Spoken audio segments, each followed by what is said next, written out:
is World Press Freedom Day. Police arrest symbols. President Mahama inaugurates multi-purpose Cape Coast Stadium. And in Kenya, 6-month-old girl rescued from debris of a collapsed building.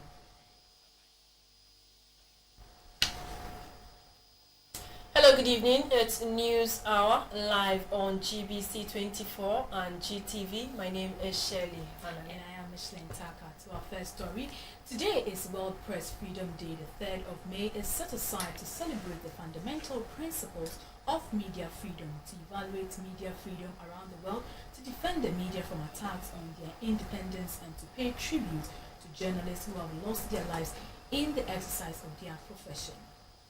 Shirley? The International Day was proclaimed by the UN General Secretary in 1993 following a recommendation adopted at the UNESCO General Conference in 1991. Media freedom and access to information feed into the wider development objective of empowering people. In marking the day, some journalists at GBC spoke about the reality of press freedom in Ghana. We have come a very long way. But especially through the revolution days where, for instance, private media couldn't operate, largely because there was no framework for the media houses to operate. And from 1992 and now, well, we have come a long way. If you have checked, or just checking the Reporters Without Borders, their current rating for 2016, in fact, Ghana is rated 26 among about 100 countries. In fact, we are doing much better. Say that since constitutional rule, members of the Ghanaian media have been relatively free in discharging their duties, say that we are able to do our work without any fear or favor. But I would say that there have been some hitches along the line. The discharge of your duties, we have occupational hazards. And so you will not have it all free. There are a few times that we've had challenges with the security apparatus in one way or the other. But I feel that our authorities also can do more in helping us to safeguard the work of the journalists. In Ghana, we have a bit of freedom. But, the delay in the passage of the Right to Information Bill, it's a hindrance because you go to certain government institutions searching for information. But, the people are very evasive to give you the information. But, I should say that we have a bit of freedom in practicing our profession. To a large extent, I don't think that over the past democratic period, any government has stifled any pressman from practicing as a journalist. I have not faced any. Those we have recorded to have faced attacks and all that might have been doing the wrong thing, might have been using wrong words, and might have been practicing without doing the right investigation to get the right stuff for publication. Apart from that, the overall judgment, for me, we have the latitude to practice in freedom. Freedom is when you are not restricted. You are able to move freely without any form of restriction. That's freedom. But when you have to struggle in the course of doing your job, I don't think that is freedom. Freedom should come in all form as we go about our work as journalists. Nothing like organizational struggles, hindrances should come as you go about your work.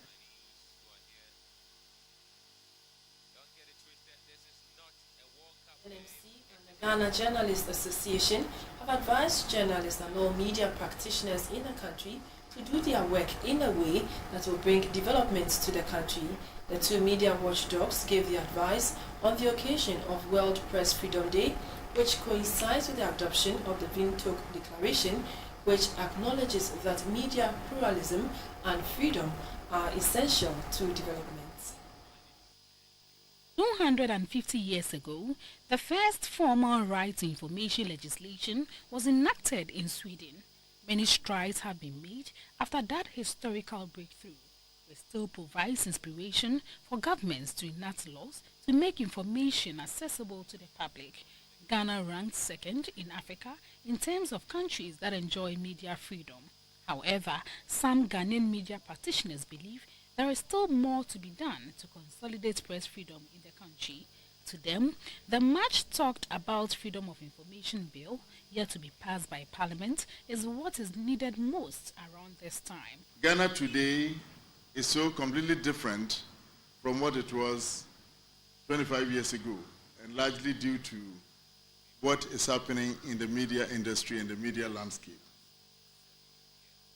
However, we cannot take this for granted. We have to make a more strenuous effort as society to celebrate this day, to etch it in our memory that it is probably the mother of all freedoms. Messages from the UN Secretary General and UNESCO called on all governments, politicians and citizens to commit to nurturing and protecting an independent free media. The president of the Ghana Journalists Association, Mr. Roland Afelmoni, congratulated successive governments under the Fourth Republic for their contributions to press freedom in the country. He was, however, concerned about the long delay in the passage of the Right to Information Bill. It is the association's contention that a free flow of credible information, assets in good governance, mechanisms such as the Right to Information Law, therefore, need to be enacted so that the media can carry out their monitoring role both effectively and efficiently, and at the same time, is subjected to public scrutiny that will aid self-regulation and promote media accountability.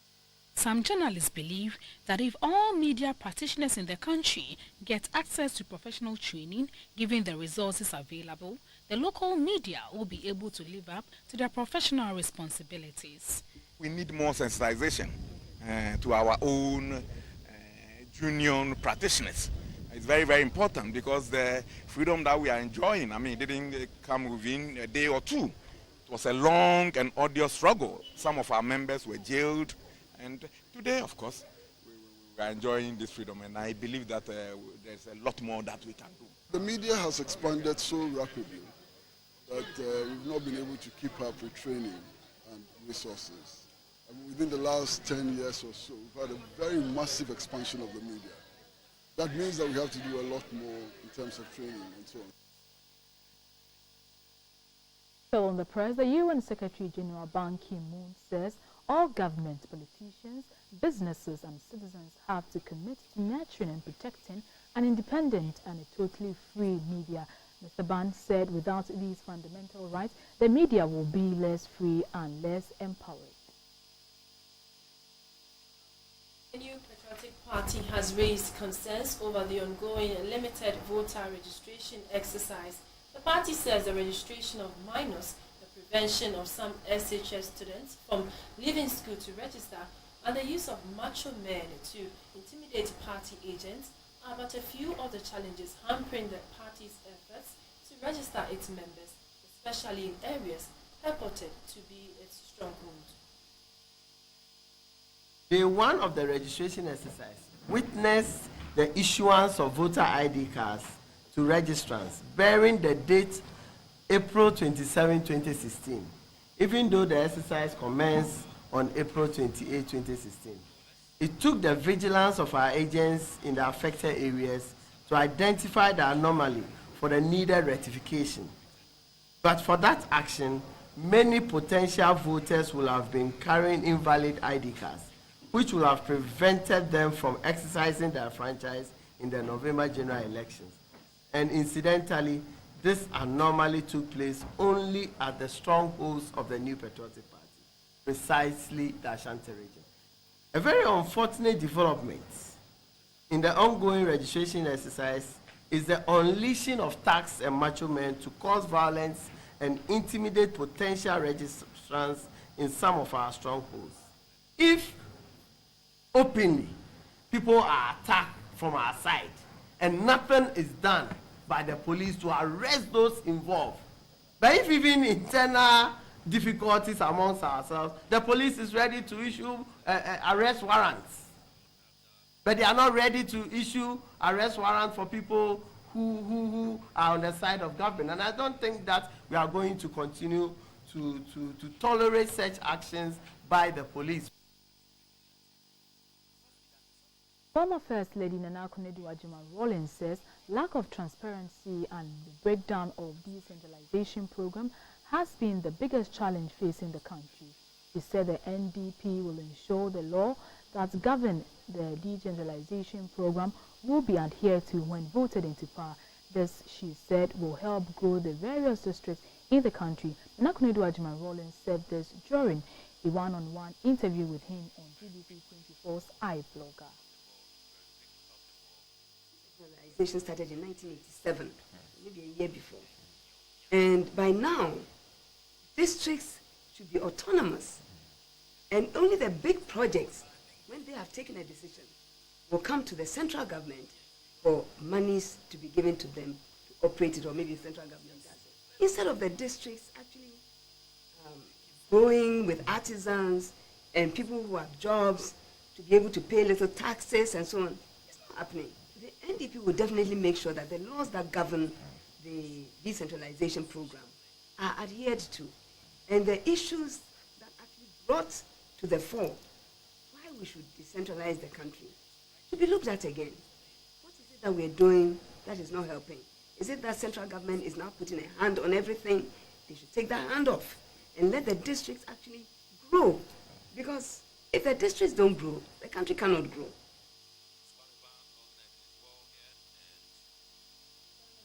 Election team was in town to conduct a survey on the public's knowledge and attitude towards the ongoing limited voters registration exercise.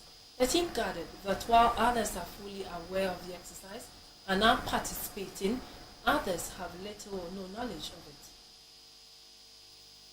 The team was in places such as Accra and Ashaman for the SNAP survey. In Accra, samples were drawn from Accra Polytechnic and residents of Adabraka.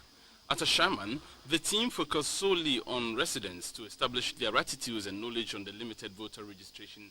The exercise targeted students at tertiary level, non-students and community members. While some have a high level of awareness, others had little or no knowledge at all. It's about the ongoing voters registration, and it's going on vantage points that they've scheduled for that activity to transpire. 28, it's 1 week activity, but it's 28 to 8. So I was just passing by yesterday and then I saw them here. So I asked what was going on and then they said they are doing registration. At first I've noticed on Facebook that people post on re-registering. So I thought that was what they were doing. I didn't know they were doing a new voter ID. So I just passed through yesterday and I got to know that's what they were doing. So I just decided to register since I've not registered. Yes, omo di ayirano. Omo nso national office or no by minim baby particular place here. Ebia eye unsa memeto mabawo group by minim se bia that se meko na akoko ya na se bibisa. I'm aware of it. I know where they've been doing the registration, where we have to vote. Normally we do it at Globe Cinema, but I'm aware that it's not going to take place there again. So I don't really know where they'll be doing it. Even though most respondents believed that education on the exercise was low, there was also some level of apathy towards the process. I turned 18, that was 2014, but I didn't go for the voters register card. I turned 19, I didn't go for it. 20, I didn't go for it because I don't even, I'm 21 and I still don't have it. I don't even want to go for it. I don't really see the need to vote. No, I'm not aware of any electoral activity taking place this year. All what I heard was the EC. That was all I heard. Personally, I'm aware, but the school has not informed us on it. Time to take a breather. We are back with business news.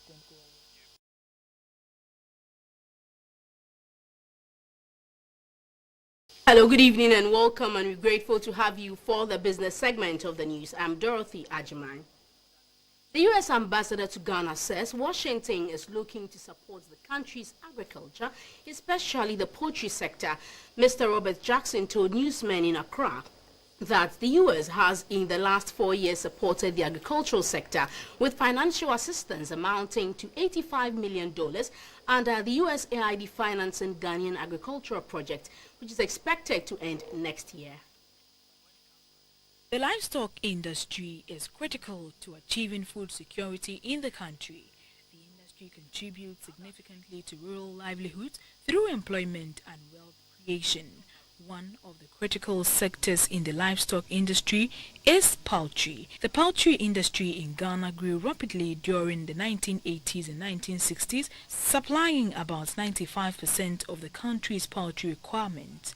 According to the Ghana National Association of Poultry Farmers, Ghana was self-sufficient in poultry until the country adopted the free trade policy and the industry began to lose its market share to imported frozen chicken.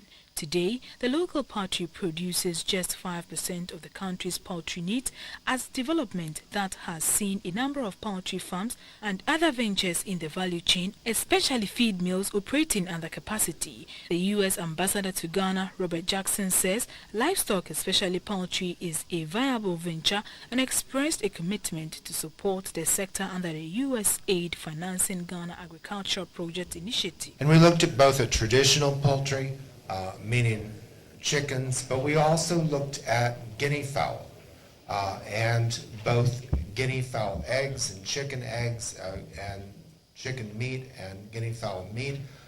There are lots of opportunities there. In particular, we should be looking at how we can increase the consumption of eggs and of chicken and guinea fowl.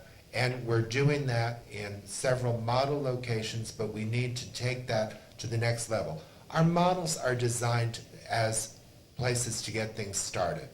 The Deputy Minister for Food and Agriculture, Dr. Ahmed Yakubu Al-Hassan, said government has fashioned out a roadmap to increase productivity in the sector. The farmer we had in the past was living in the non-digital age. Today we are now in the digital age, so the same tools and the same approaches cannot be used to facilitate agriculture in a modern digital world. And that's why if you want agriculture to make any meaningful progress, it is the people who are in the digital era that must be targeted. And that has obviously to be the youth of today. And that is why the Ministry of Food and Agriculture, in collaboration with our development partners, as recently exposed, is doing its best to ensure that we target the youth in this endeavor. In 2015, the government established a 500 million Ghana cedi stimulus package for the rice and poultry industries to reverse the decline in those areas, but experts say an aggressive investment is needed to improve the fortunes of the industry. The Ghana Mine Workers Union has appealed to the government to use the Anglo-Gold Ashanti concession released recently to the state as a catalyst for revamping the economies of the local mining communities. The General Secretary of the Ghana Mine Workers Union, Prince William Ankra, urged the government to be firm, fair and transparent as it selects investors, especially small-scale miners, to develop the concession. In 2013, started a voluntary process to cede 60% concession of the Obuasi mine to the Ghana government. The area in question covers about 273 square kilometers and excludes the Obuasi mine, which lies on land retained by Anglo-Gold Ashanti Ghana. This will provide an opportunity for the government and the Ministry of Lands and Natural Resources to use the land as it sees fit to encourage a range of socio-economic development activities in the Obuasi region. And according to the Ghana Mine Workers Union, government must use the concession to develop the mining communities whose economies have been affected by mining activities. The General Secretary of the Mine Workers Union, Prince William Ankra, said it is important to avoid mistakes committed by companies that once operated in the Obuasi area over the last 100 years. He called for the establishment of an integrated development plan for the management of mining concession to boost the local economy of mining towns in a sustainable manner. and the plan should, among others, give priority to the building of capacities of small-scale miners so that they can become captains of the mining industry in the future. On interbank markets, the cedi maintained its value against the pound sterling, dollar and euro. Coming up is the board.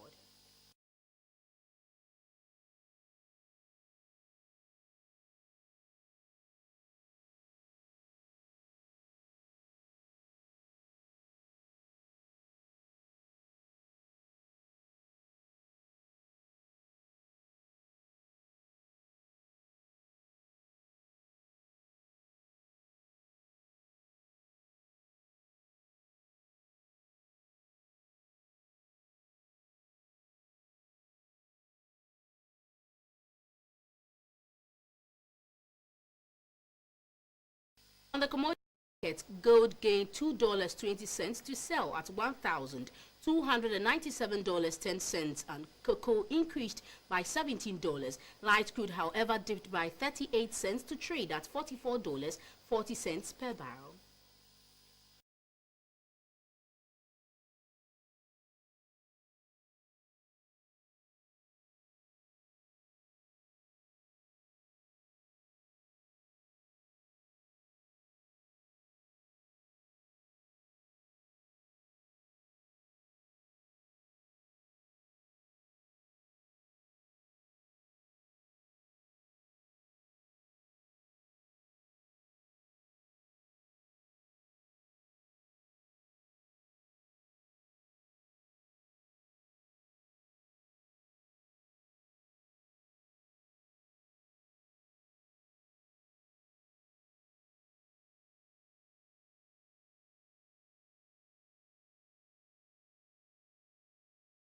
Next is insurance news.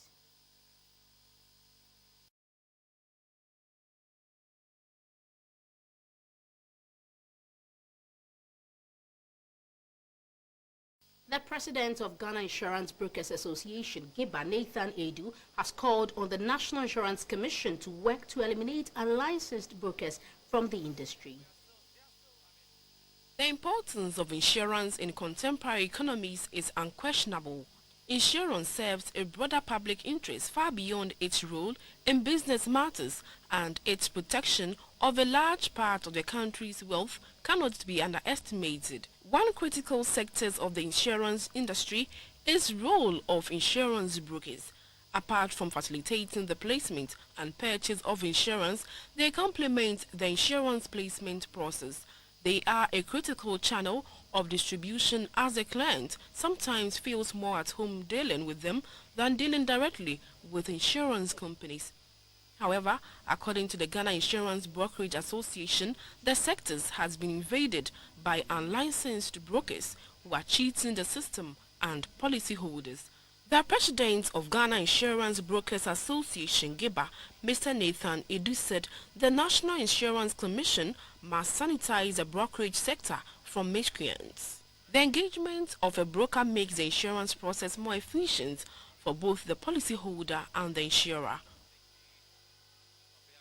Insurance news was brought to you by SIC Live. We have more news coming up. Please do stay.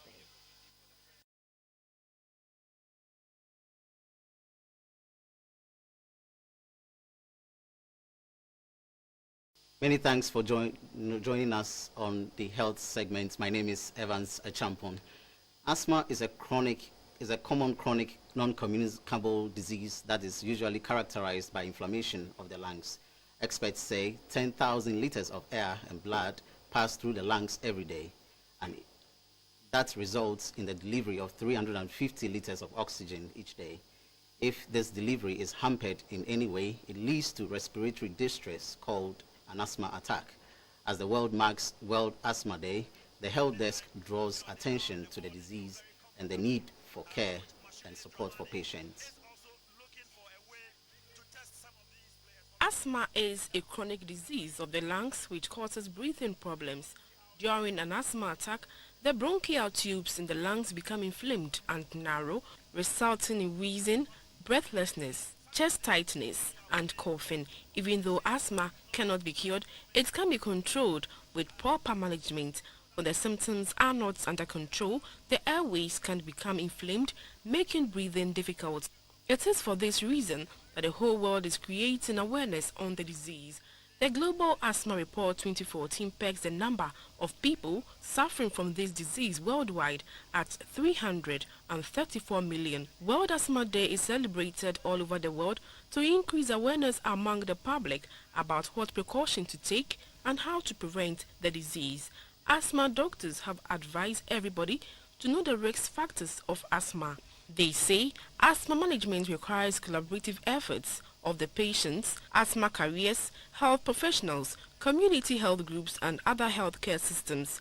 This, the doctors believe, will alleviate the incidence of severe asthma attacks. Now, eating a diet rich in vegetables and fruits as part of including heart attack and stroke. Fruits and vegetables are usually included in one's diet occasionally. Most people tend to concentrate more on the main meal and have little or no regard for fruits and vegetables, despite the several benefits one may derive from its intake. The Health Desk takes a look at fruits and vegetables, which constitute an important part of daily dietary intake. Fruit is the sweet, fleshy, edible part of a plant, which generally contains seeds. Fruits are usually eaten raw, although some varieties can be cooked. They come in a wide variety of colors, shapes, and flavors. Common types of fruits that are readily available include apples, pears, oranges, grapefruits, bananas, watermelon, and mangoes. Vegetables are plants or plant parts grown for use as food and eaten raw or cooked, usually as part of a meal. They are available in many varieties and common examples include tomatoes, pepper, lettuce, cabbage, cucumber and onion. Fruits and vegetables are an excellent source of carbohydrate and aid in disease prevention. They are an important part of a healthy diet. Fruits and vegetables contain many vitamins and minerals that are good for our health. These include vitamins, magnesium, zinc, phosphorus, and folic acid. Fruits and vegetables are low in fat, salt, and sugar. They can help reduce obesity, maintain a healthy weight, lower cholesterol level, and also lower one's blood pressure. The next time you are consuming your favorite delicacy, don't forget to add some fruits and vegetables to promote a healthy lifestyle. That wraps up on the health segment tonight. We'll take a break and return shortly with international news. Stay tuned. Welcome back. Before we go to the international front, the state would have lost over $77 million to Simbox fraudsters if the task force had not curtailed their operations. In collaboration with the Suba Info Solution Ghana, the task force made up of the National Communications Authority, the telcos, and the police in the past 17 months have made over 30 arrests and seizures, a report by Sarah Foley. The illegal termination of international telephone traffic into the country has been a pain in the neck for all telecommunications operators, regulators, the police, and the Revenue Collection Authority, GRA. Arrest and subsequent prosecution in the past have not deterred the criminals from operating, even now with more sophisticated devices to evade detection. In order to curtail the activities, Suba Info Solutions Ghana Limited deployed more superior detection system which keeps us ahead of the activities of the fraudsters, resulting in the huge success in the last 3 months. This is a very powerful preventive aspect of technical superiority that supports the surveillance and intelligence efforts of the task force. Through a collaboration with Suba Info Solutions Ghana Limited, the National Task Force has made over 30 arrests and seizures since 2014 to date. The operation signal of the fraudsters lead the team to their secret location. From February this year to date, arrests and seizures have been made at Bawe, Botiano, Bachona, Dom Pilatu, Aplaku Block Factory, and North Kaneshi. Simbox machines, servers, antennas, routers, capacity tower, batteries, laptops, tablets, phones, a double-barrel pump action gun, and thousands of SIM cards, with most of them bearing the Globalcom Telecommunications brand. By our reckoning, the state would have lost 77,379,000 US dollars if this Simbox process had not been stopped in their tracks. The state needs to mobilize all resources and revenue to achieve national developmental goals. Therefore, the task force, together with its partners, will not allow economic saboteurs not only subvert the laudable development objectives of the state, but will do everything possible within the confines of the laws of the land, so that these criminals are taken care of. The Chief Executive of Suba Info Solutions Ghana, Mr. Birendra Sasmal, in an interview, said they were compelled to upgrade their systems to outwit the fraudsters. Our inter-machine systems, servers, so that we can catch the triangulations. They have now upgraded their software much ahead of technology which have been come recently. We also upgraded our systems. What kind of software and sophisticated equipment are they using? They are using, as I said, that server is some separate places and antenna is separate places. So it's a new technology has built up. Monthly we do more than 400,000 calls from different parts of the world. And that's why we are able to know which are the calls coming through proper route, which are the comes not coming through improper route, So that's why we come to know which other SIMs are not in legal or legitimate. Operators don't work alone, they work with their foreign counterparts. Do you have any technology in place to know whom they are working with abroad? It's a internet call, it's come through internet. It's very difficult to identify it. The general public, especially those operating within the hospitality industry, was cautioned to be on the lookout for such criminals, as the task force promised not to relent on efforts to flush out the Simbox fraudsters. Serofori, GBC24, the police headquarters, Accra.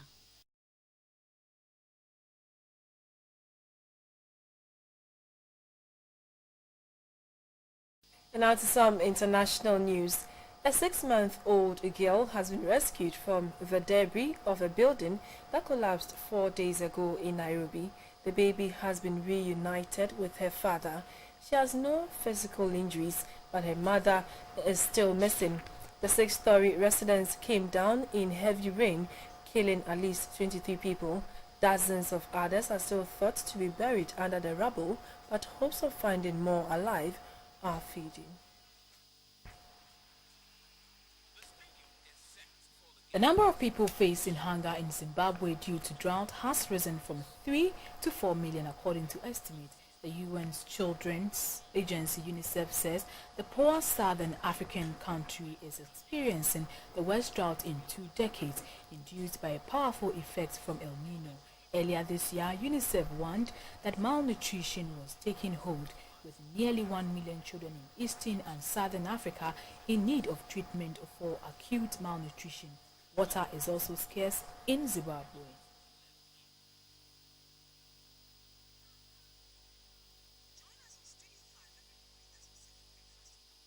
We'll go for a quick break. We'll be back with sports. Don't go away.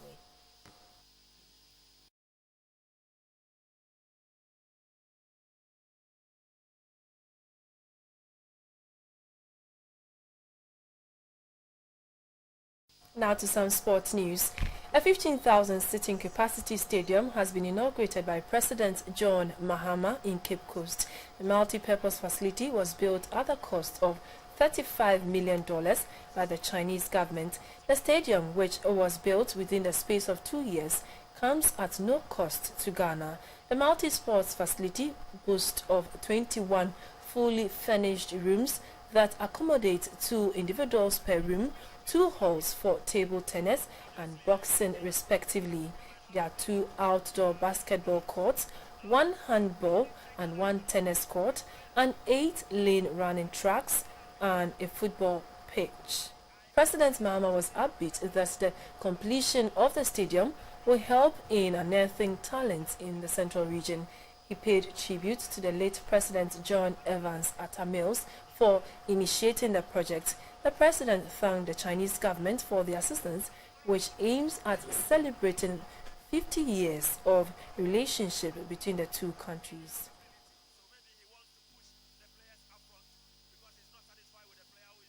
Chelsea drove the final nail into the coffin of London rivals Tottenham Hotspur to hand the Premier League title to Leicester City. The Blues came from 2 goals down to draw with Hotspur in the derby, leaving the Spurs' dream in tatters. An invitational golf tournament in honor of the immediate past Chief of Defence Staff, Vice Admiral Matthew Kwashi, has taken place at the Buk Namkim Golf Club in Accra. The special invitational golf championship was in honor of an ardent golfer, Vice Admiral Kwashi, which attracted lots of golfers from across the country. Vice Admiral Kwashi, who served for 5 years as the Chief of Defence Staff, was until his retirement the longest-serving officer of the Ghana Armed Forces, with more than 45 years working experience. He was also the first naval officer to be appointed Chief of Defence Staff. Vice Admiral Kwashi joined the Ghana Armed Forces in October 1970 and held many high positions, including the flag officer commanding the Eastern Naval Command, TEMA, Director of Resettlement of Ghana Armed Forces, and participated in a number of international peacekeeping duties. The tournament also served as a point for socialization for some golfers. Prizes were given to deserving players in both the men and women's categories. Immediate past Chief of Defence Staff CDS, Vice Admiral Matthew Kwashi, was grateful for the honor. It's something that I'm going to cherish for a long time.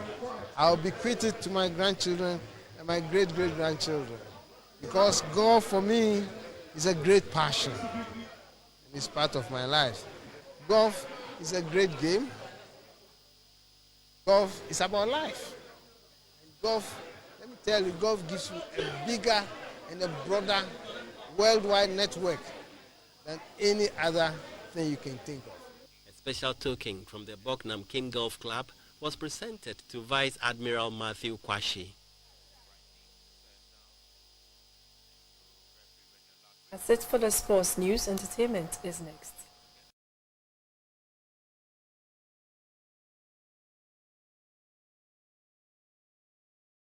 This is the entertainment segment of the news, but to a rather sad story, Didier Dana, who goes by the stage name Pepito, has been reported dead. The drummer of Ivory Coast famous Magic System band has drowned. He was 46.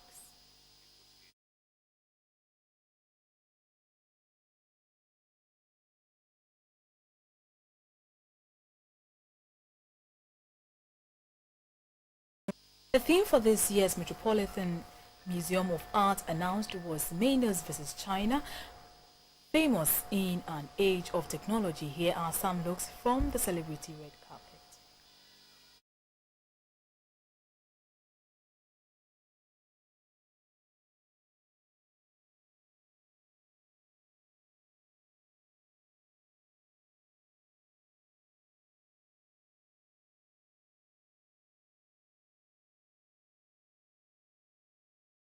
Let's now get some updates on the weather.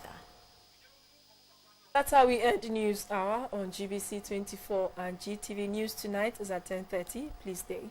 Good evening.